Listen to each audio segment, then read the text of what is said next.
दोस्तों BTC fourth semester की classes जो हैं वो ऑनलाइन चल रही हैं हमारे चैनल पे, आप देख सकते हैं। और यूनिट नंबर 17 तक मतलब 17 तक सारी जो मैथ की क्लासेस हैं वो हमारे चैनल पे पड़ी हुई हैं। और ये क्या किसी भी सेमेस्टर की जो बीटीसी के हैं वो सारी वीडियो आप वहाँ से देख सकते हैं और वहाँ से पढ़ सकते हैं।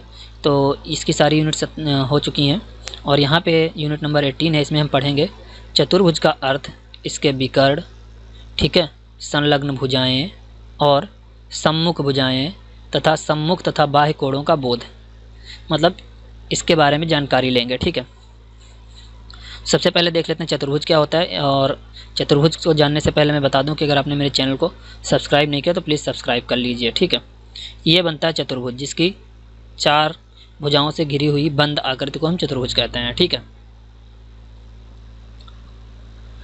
और अगर कोई सरल बंद आकृति है और जिस बहुत सारी भुजाओं से घिरी हुई है तो उसको बहुभुज बोलते हैं। ठीक है, 3 रेखाखंड से घिरी हुई आकृति को त्रिभुज कहते हैं, ये आप पढ़ चुके हैं।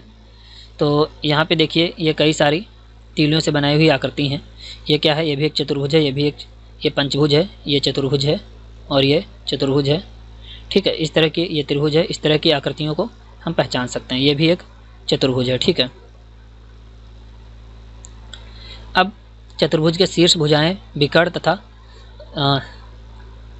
सम्मुख भुजाएं तथा इसके अंतः व बाह्य कोण। ठीक है, तो अब बताते हैं अंतः कोण कौन कौन से होते हैं, बाह्य कोण कौन कौन से।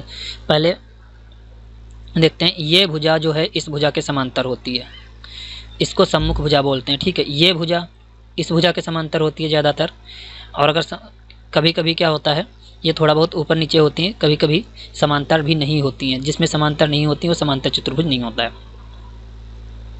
अब ए बी सी डी इसके नाम हैं। ठीक है, तो संलग्न भुजाएं क्या हुई, ए से संलग्न भुजा कौन सी कहे, ए से संलग्न भुजा ए बी हो गई और ए डी हो गई।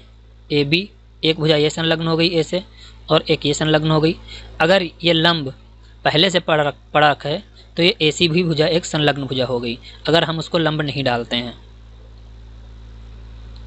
ठीक, तो इसी तरह सी से कौन कौन सी भुजा संलग्न हो गई, डी हो गई, बी हो गई, और डी से क्या हुआ, ए हुआ और सी हो गई। ये तो संलग्न भुजाएं हो गई। अब बात करते हैं कोण की, तो ये क्या हो गए चतुर्भुज के, ये अंतः कोण हो गया, बी कोण अंतः कोण हो गया। इसको 2 पार्ट में अगर डिवाइड कर दे सकते हैं, एक कोण ये हो गया और एक ये हो गया। तो इसी तरह जो अंदर कोण बनेंगे उनको हम क्या बोलेंगे, अंतः कोण बोलेंगे। और जो इस शीर्ष से इधर कोण बनते हैं और इधर बनते हैं, तो ये क्या कोण हुआ, बाह्य कोण हो गया। एक इस एक्सिस पे, एक इस एक्सिस पे, एक इस एक्सिस पे। तो जो कोण इधर वाला जितना होता है उतना कोण ये इधर वाला होता है, इसको शीर्षाभिमुख कोण बोलते हैं। इधर वाला जितना कोण होता है उधर मतलब इसके अपोजिट वाला उतना ही होता है। ठीक है, तो यहाँ पे यही बताया गया है कि चतुर्भुज में एक कोण ये हो गया, ये बाह्य कोण है, और इसी तरह ये बाह्य कोण है, और यहाँ पे जो बनेगा वो अंतः कोण बनेगा, यहाँ पे जो बनेगा अंतः कोण बनेगा, यहाँ पे जो बनेगा अंतः कोण बनेगा।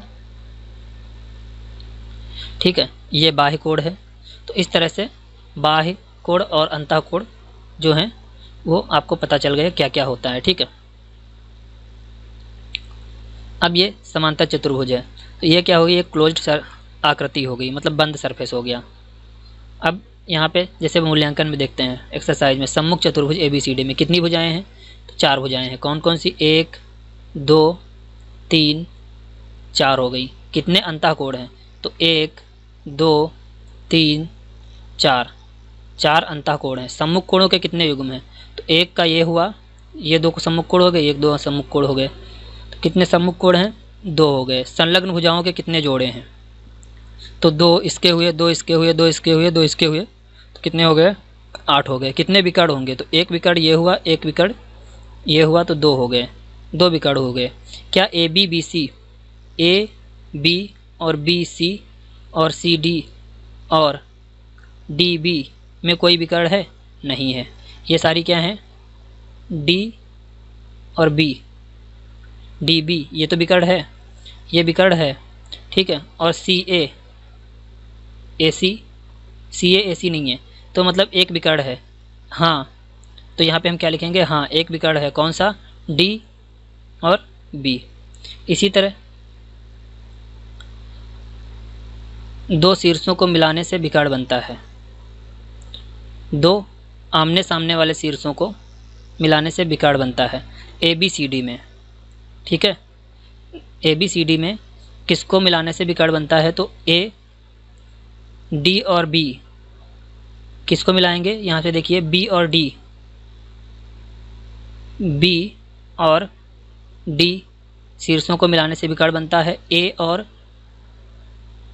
C को मिलाने से विकर्ण बनता है। यहाँ पे D और A को मिलाने से विकर्ण बनता है। चतुर्भुज का एक विकर्ण इसे त्रिभुजों में विभाजित करता है।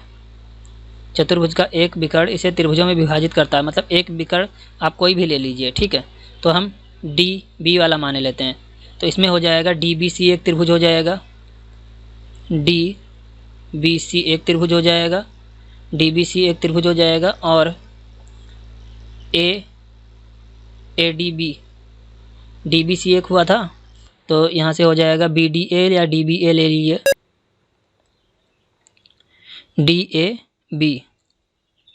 इसी तरह दूसरे में भी आप इस विकर्ण को लेके एक ये वाला त्रिभुज भी देख सकते हैं, एक ये वाला त्रिभुज देख सकते हैं, ऐसे भी निकाल सकते हैं। ठीक है, तो ये यूनिट यहीं पे क्या होती है? इंड होती है। और इसमें बेसिक इन्फॉर्मेशन थी वो आप जान गए हैं, और हमारे चैनल को सब्सक्राइब कर लीजिएगा और वीडियो को शेयर कर दीजिएगा। जिन दोस्तों के पास इन्फॉर्मेशन नहीं पहुंच रही है मैं पढ़ा रहा हूं, उनको भी इन्फॉर्मेशन मिल जाए ताकि वो पढ़ सकें। ठीक है।